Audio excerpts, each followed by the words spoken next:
حضرت عبداللہ ابن عباس رضی اللہ عنہ بیان کرتے ہیں ثقات میں،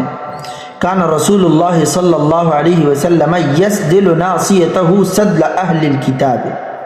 یعنی حضور صلی اللہ علیہ وسلم نے اپنی پیشانی کے بال بغیر مانگ نکالے پیچھے کی طرف گرنے دیے جیسے کہ اہل کتاب کا معمول تھا۔ ثم فرق بعد ذلك فرق العرب، پھر بعد میں آپ صلی اللہ علیہ وسلم مانگ اس طرح نکالنے لگے جیسے اہل عرب کیا کرتے تھے۔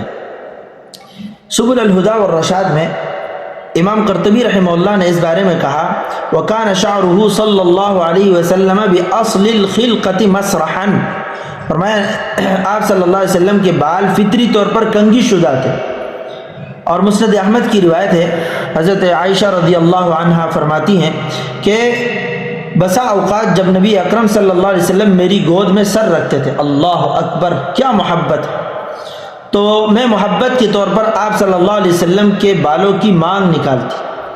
آپ رضی اللہ عنہا یعنی اما عائشہ رضی اللہ عنہا فرماتی ہیں، اذا فرقت لرسول اللہ صلی اللہ علیہ وسلم رأسه صدعت فرقة عن یافوخه وارسلت ناصیته بین عینیہ، اللہ اکبر، اللہ ایسی محبت آج بھی میاں بیوی کے درمیان محبت ایسی عطا فرمائے۔ فرمایا جب نبی صلی اللہ علیہ وسلم کے سر مبارک کی میں مانگ نکالتی تھی،